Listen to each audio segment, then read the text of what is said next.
I would love to welcome Kenny K from Grasshole onto the stage today. Yes, this is a sticker.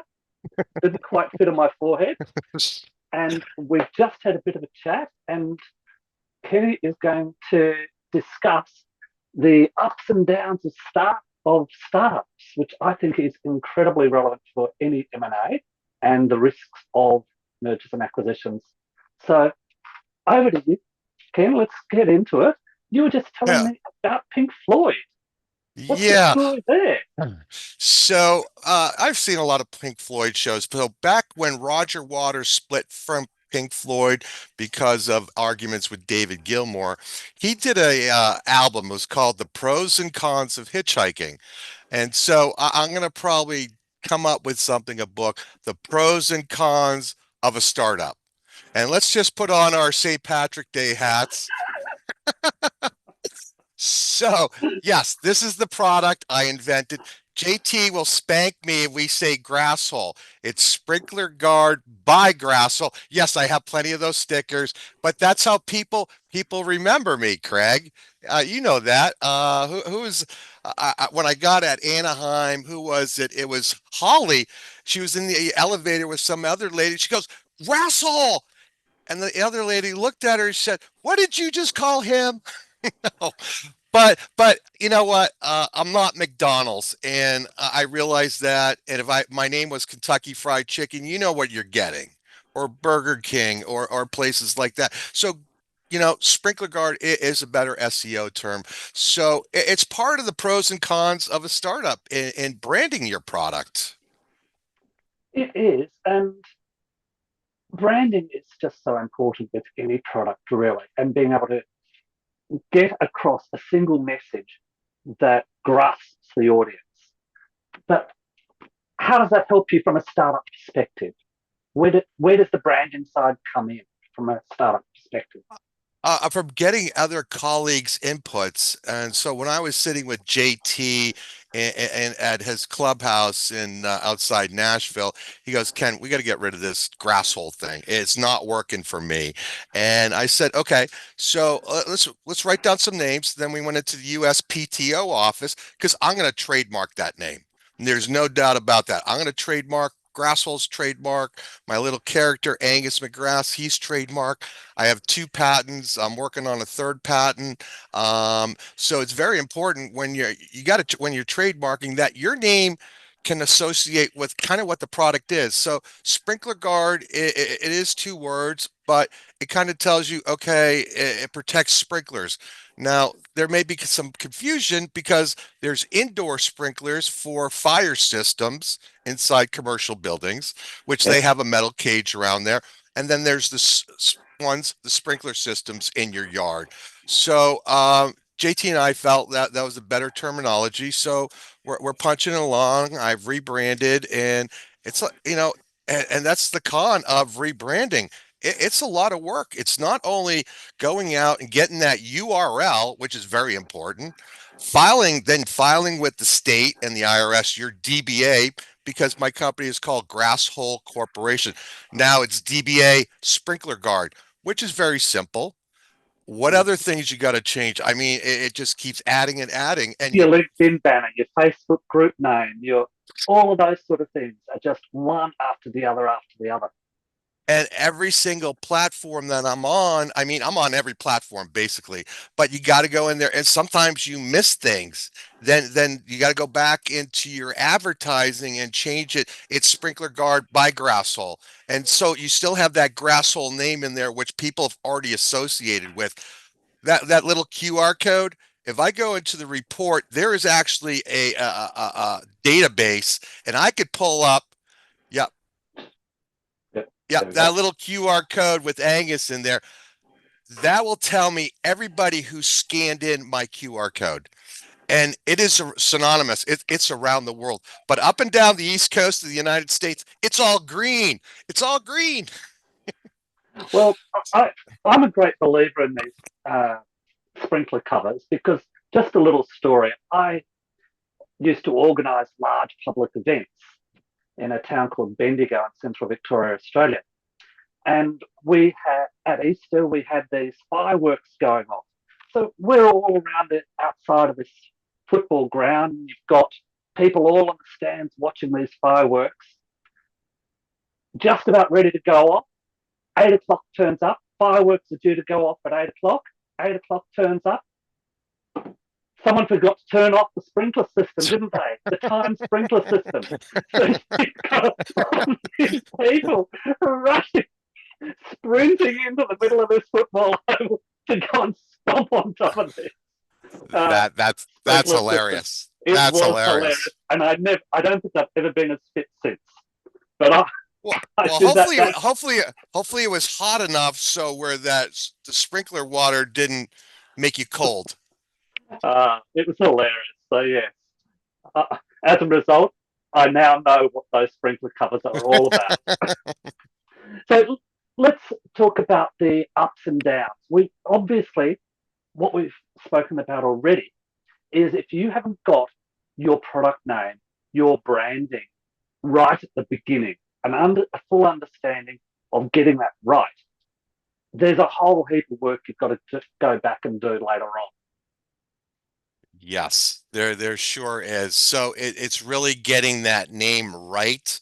It sounded good running it by my colleagues, my family, and it's synonymous. We used to call people in Massachusetts massholes. So and as I met the CEO of Blockbuster, he was laughing hysterically when I showed him gave him one of my stickers. He goes, "Oh my God!" And he actually sat backstage and we did a picture together. He had one of my decals. So I don't want to be. I want something that has more of an SEO. So I'm following JT's advice, and so we rebranded. Even if you're just branding in the beginning, it's still a lot of work. It's still a lot of work. And then you sell on Amazon or whatever, or any of those platforms, you got to get branded by Amazon so somebody's not stealing your stuff from you and trying to resell and so forth. And it's just an accolade to be branded on Amazon. That's a big to do. But what I found is it was great to sell on Amazon, but when I'm paying over $140,000 in fees to Amazon, almost almost 50% of my sales, it was hard to swallow. I was fortunate enough to go to the National Home and Garden Show. It was in Chicago, I don't know, about 2 years ago, and I met a gentleman out of New Jersey. He does a lot of e-commerce.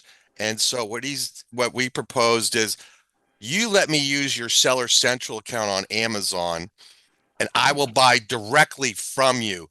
The beauty part was everything was all set up. I gave them access so they could do some things in Amazon, but not mess with the account. I still have self sales where the sales may come to me, but I have my price a little higher than what his is, so the sales will always go to him.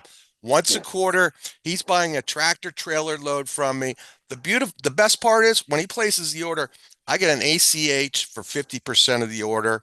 When that truck leaves the loading dock 5 miles down the road where my manufacturer is, he'll send ACH me the other 50%.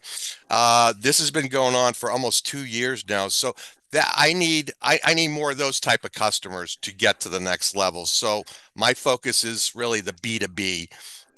Amazon was killing me, not only the fees, people be returning my product, they'd be all hacked up, stuck in the dirt, and it's like I can't even resell these. Never mind, I can't even recycle the plastic, so I have to throw them. I have to throw them out. Mm. It's a shame that Amazon allows buyers just return damaged product, is what I'm saying. And and in addition, with cash flow, they would only send me so much every 2 weeks, and it's like, hey, I could get 50% up front in a week after I'm done. I got $100,000 in my bank account. It doesn't get better than that. So Amazon actually restricts the number of sales you can make per month, does No, it? they don't restrict, but they restrict the amount of cash that they're going to distribute to you every 2 weeks. They like to keep the money in the bank. Obviously, they're taking that, reinvesting it, and making more money. Wow. You must own your own. little Starlink satellites by now then. You know what? But I was giving Amazon so much and I was giving my manufacturer so much. So, some days I'm making, 20 cents on a dollar.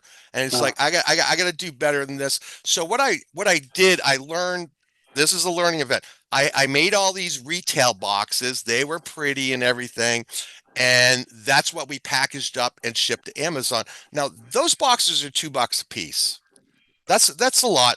So I went to a poly bag, which was 25 cents, less weight, easy, but we still had to put the bags together with all the stuff. And this is where I found my reseller. And that was the best way to go. So it alleviated me and my illustrator actually boxed every single one of these for over 2.5 years at my manufacturer ourselves. So there was a lot of sweat equity. And just because you're president of the company, you need to learn how to, unplug a toilet too. But that's Undoubtedly. the con of it. You're not too above to do the menial task of everything. And that's the way of being an entrepreneur is you have to be across everything. You have to get down and dirty and make these things happen. Absolutely. Absolutely. There's no task that's too menial for an entrepreneur. And if they have an attitude or whatever, they're never going to succeed. If that's too below their dignity to do, they're not going to succeed. You got to be able to dig the ditch as well as go out and make the sale. Okay, let's just change tangent. Okay, so you've got one product there. What about bolt-on products, other products to go with it as well? Well, that's great that you brought it up. We're finalizing and it's a little behind schedule. I came up with covers to put on top of the sprinkler guard by Grasshole. People in the United States north of the Mason-Dixon line, what happens in the winter, you get the freezing cold weather, so they have to drain their irrigation systems in the winter. What's protecting that sprinkler head inside the sprinkler guard? Nothing.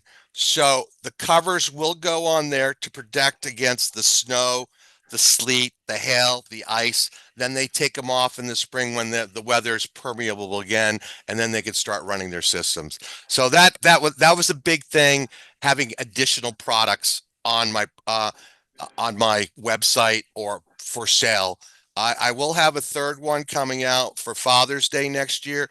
It'll be like you just put it right on and you go play 9 holes of golf around with all your sprinkler heads with little plastic golf balls. Okay. And so what about the third and fourth? Where do they come in?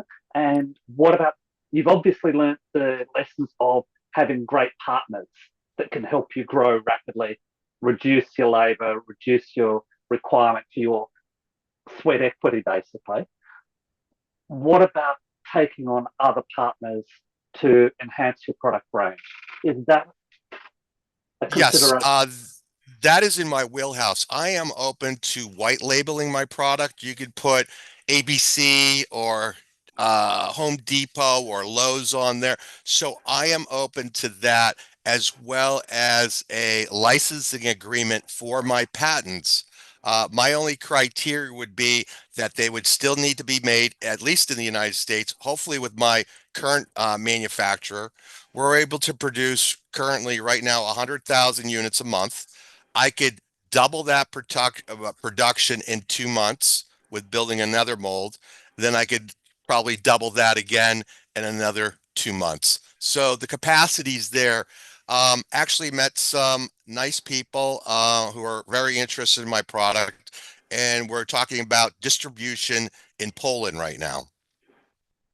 That was my next question, really. Mhm. And that was, you said you want to get them still manufactured in the United States with your current Mhm. manufacturer. What about when you expand to Europe? Is it going to be too costly to manufacture in the US and then transport across? That's what I'm looking at. I'm waiting on figures from different logistics companies. What I thought we would do would be the start is kind of like a Girl Scout cookie sale. You take the order in, and we ship over while I'm building a new mold that I will bring over to a manufacturer, and I think it's going to be probably Hungary or the Czech Republic, where I have childhood friends that live in Brno, which is about, you know, 45 minutes from Hungary. So most of the car manufacturers make their plastic bumpers and stuff right now in Hungary. Taxes are kind of low, so I need to look into more taxation issues, as well as setting up a separate corporation just for the European expansion. Also, I have an invitation from my friend who I met at Mega to come to Dubai and work on my product there as well. Excellent. So when you're talking about going to Europe and you're talking about setting up companies and all of this, that sort of stuff, does that mean that you're going to have to get resources over there as well, professional resources to help you out?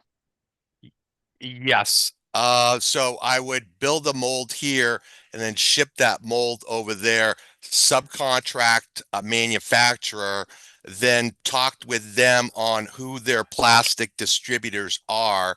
I have some contacts in the US. They may be able to make introductions for me over there and how we're going to ship. My product, it's ABS natural, it's virgin with a UV deterrent in there for the sun protection and so forth. So I want the same quality plastic that I use here that they'll be done over there as well. Hmm. So these, you said a couple of times that you've got these contacts. How do people get these contacts? How do they develop these contacts? Because It's that is one of the biggest things with startups, isn't it? Is that you're there by yourself, you feel so lonely. How do you expand your horizons?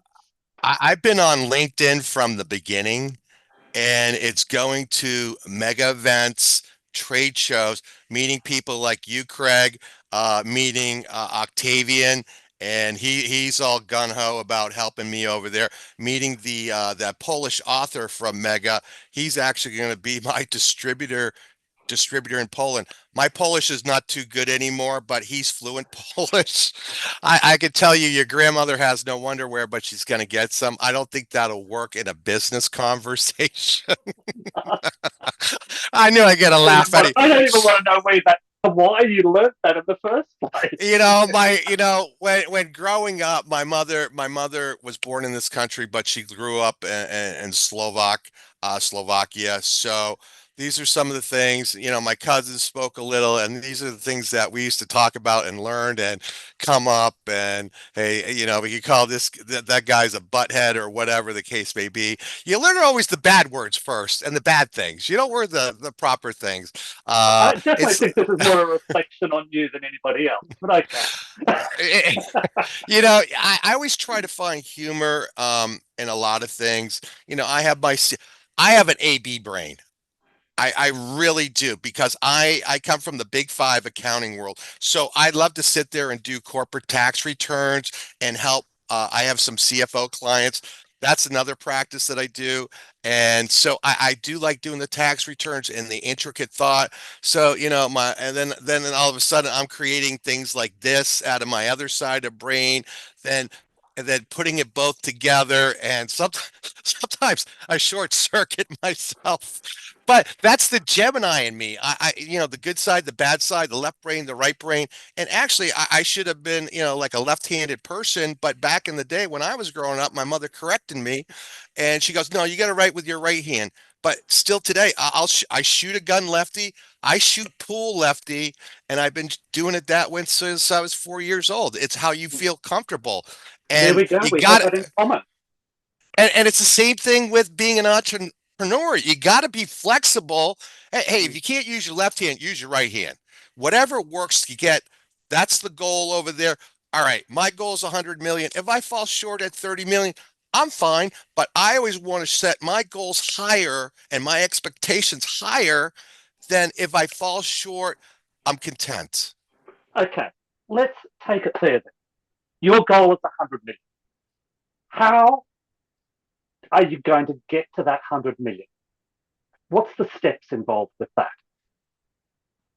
So the steps are I'm registered with SAMS, which is the government organization who buys stuff for government agencies.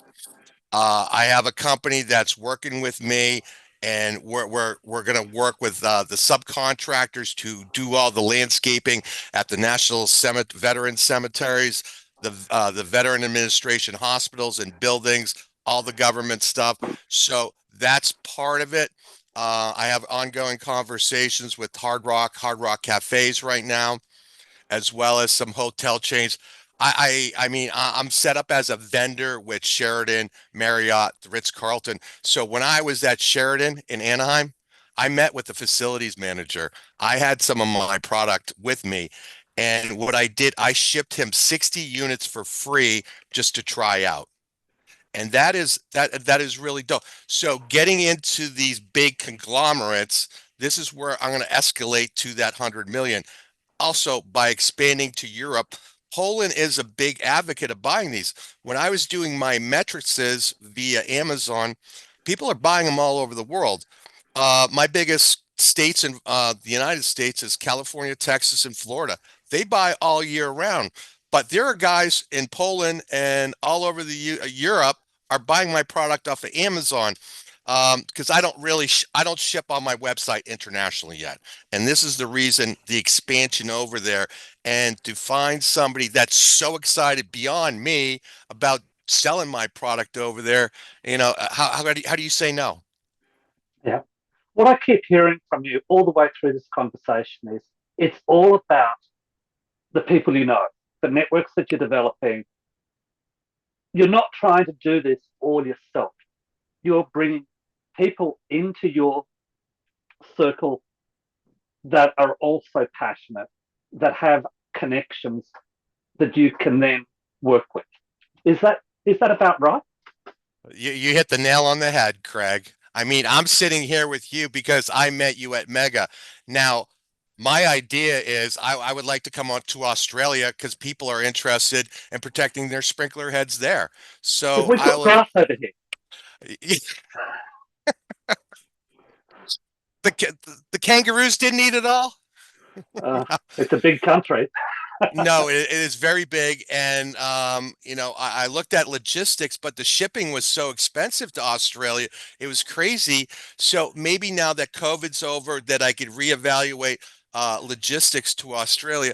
But I think the first couple of shipments will be, by boat or whatever, until I could set up a facility there with a manufacturing company, and maybe there's somebody you can introduce me to and partner up with.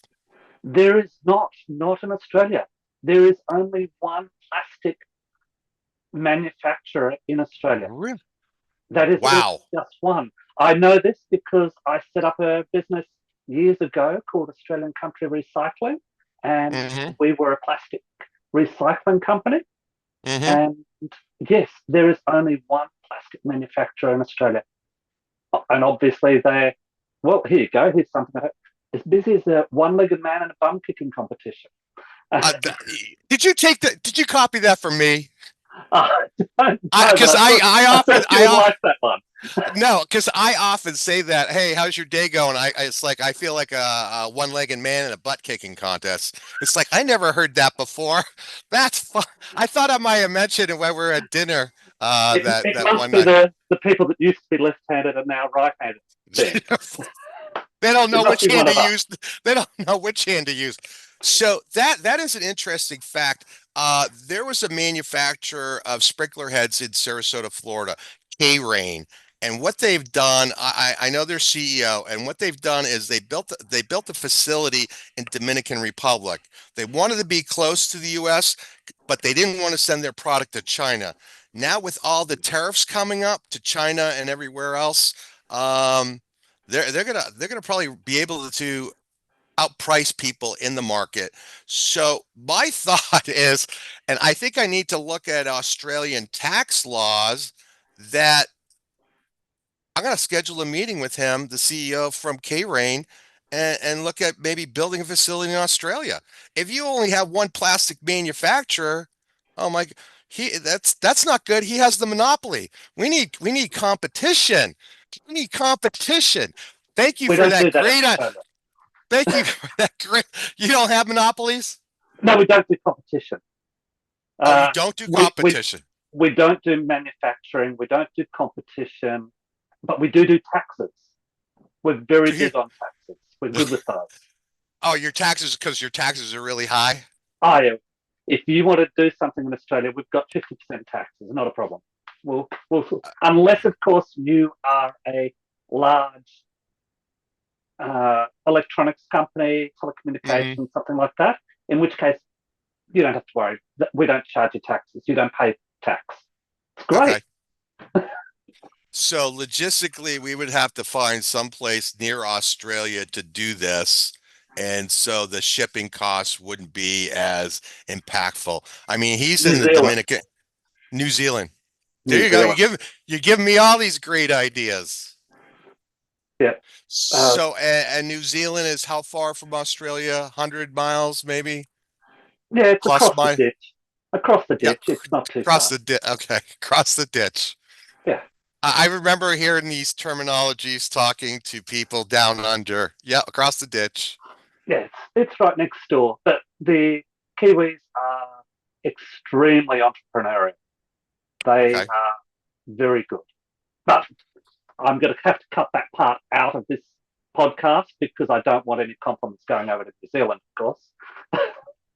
Yeah, I'm just writing down some notes here. So Um, tell me some of the pitfalls that you've come across about startups.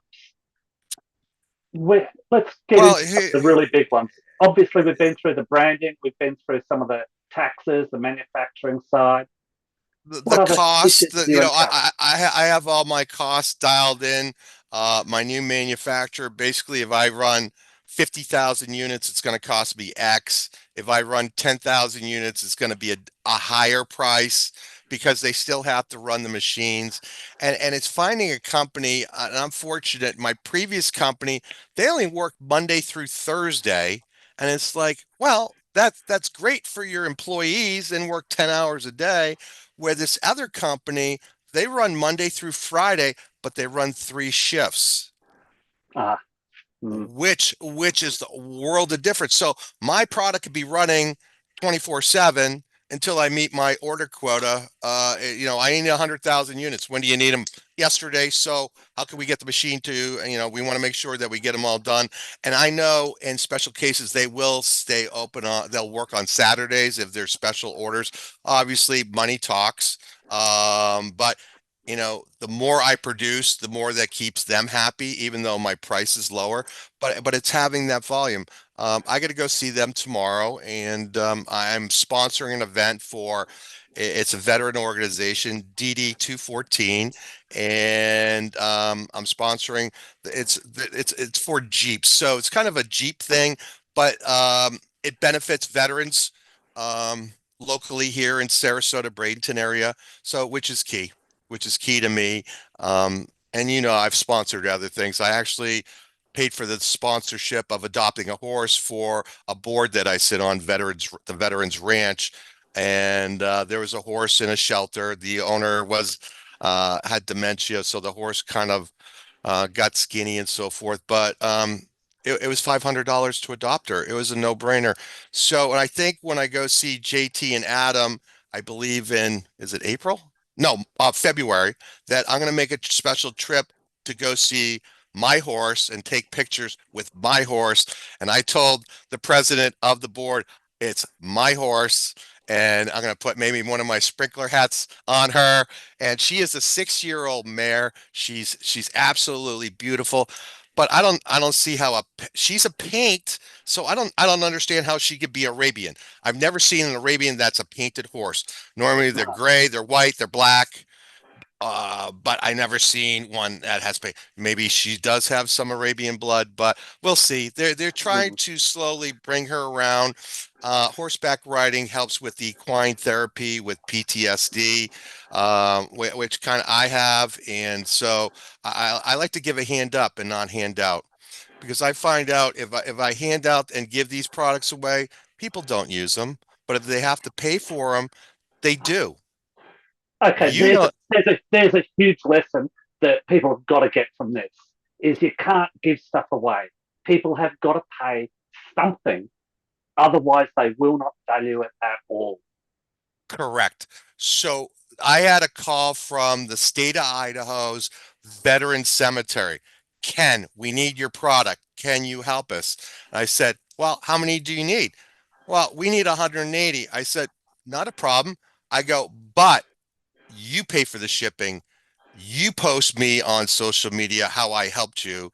That I had they felt like they were paying for them in a different way, Yeah, kind of like a bartering. Hey, I'm gonna I'm gonna pull your crops out of your field. Well, I'll give you 20% of what I sell when I sell those crops. So having a hand in the game, it really makes a difference. And that's what I'm all about. I like giving hand ups. Handouts just don't work. People don't appreciate it.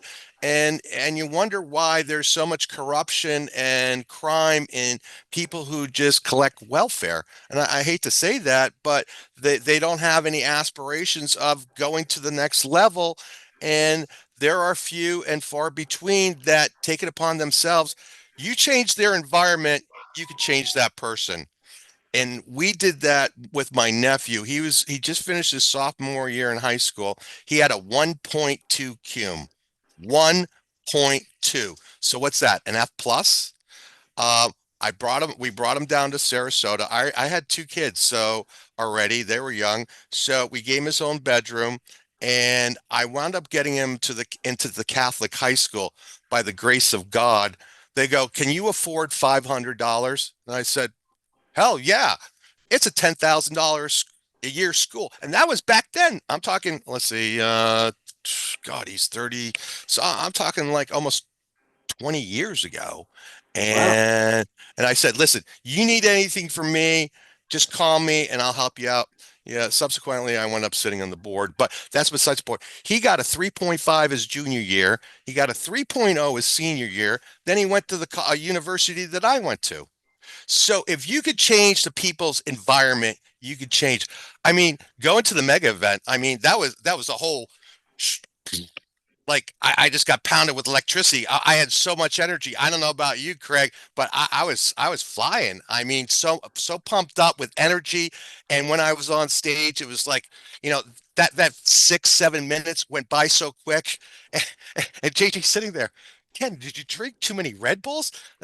And I kind of played with them. There was Jim Carrey in the movie Yes Man. Hey, Red Bull. Yeah, let's get a Red Bull. Hey, let's get a Red Bull after this.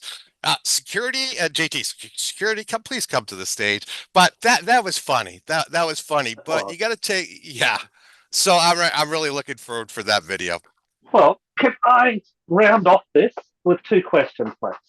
Yes, The sir. first one is, what's the next step? You said take it to the next level for you. And I'm leading up to my final question here. What's the next level for you? Well, I already got my second product coming out. I got the third one planned.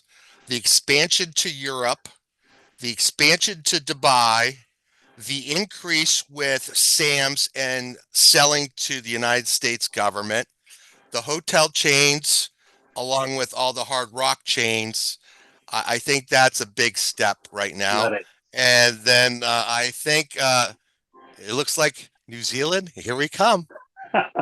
Okay, final question, and Yeah. this is self indulgent from my perspective. So, what's your exit strategy? Because merger and acquisitions are all about exit strategies. What's your exit Uh, strategy? Have you got that planned? I Well, everything comes at you. Nothing's written in stone. Um, sure, I'd like my son to take over it. However, I'm open to selling the patents or relinquishing the patents for X amount, collecting a royalty for the remainder of those patents. That would be the key. That would be the key strategy. I mean, there's a lot of business brokers out there, and I really don't want to work with them. I'd rather have an introduction to somebody who'd want to continue on with this and work out and negotiate some type of deal, or sell it all in a nutshell. Just sell the patents along with leasing all the patents in a licensing agreement and all the trademarks that I have registered with the USPTO office. Okay.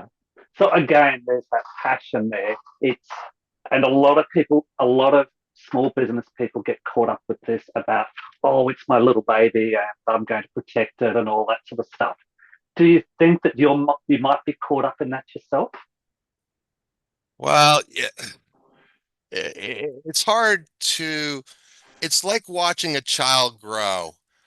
They go to college, and when they get married, you have to let that go. And you know what? You sit back and appreciate what the next person takes it and maybe takes it even to a higher level, what I couldn't achieve. And that'd be satisfaction to me because at the end of the day, when we leave this planet, I can't take it with me. And yeah, I like to leave some to family and my children, but at the end of the day is yeah, I like to see it really just be successful. It That reminds would me, be yeah. sorry, it reminds me of the founder of Uggboots, really, doesn't it, in that respect? In that he sold the founder of Uggboots in the US, he generated the business and then he sold it off because he made it as far as he felt he could. And now it's obviously got much bigger since then. It's now a multi-billion dollar business as a result. But he was able to take it to a certain level and then pass it on. But you're talking about keeping patents. That's going to keep you in the business. That's going to keep you involved and keep your kids involved with it. There's, I haven't gotten to that bridge yet. So when I get ready to cross, if I need to relinquish my patents, I'm happy to do so. Hmm. It all comes down to, dollars and cents. Does it make sense? And what's their intentions of my product? And is this company that's buying me or the person buying me have ethics and morals? I'm not going to give it. And some people offer you a lot of money, but they're morally corrupt. Where I like to see, hey, maybe it's a veteran person that owns this company that wants to. That's Yeah. my wish. That's my wish. Um, that I the think we can legacy. all see your personality. It oozes out of you, Kenny. It really does. Well, thank Well, you. we are running out of time here right now. I would very much like to thank you for your input. I think we've got a lot of great lessons out of this, and I'll be putting all your socials and details down below after this. What what would be your closing comments for today? Have faith in yourself. If you have faith in God, you'll have the strength that you need to move forward. But have faith in yourself is the bottom line. You're having a bad day. Tomorrow's another day. You don't have to wait for a new year to celebrate, to start all over. Every day is a new clear whiteboard.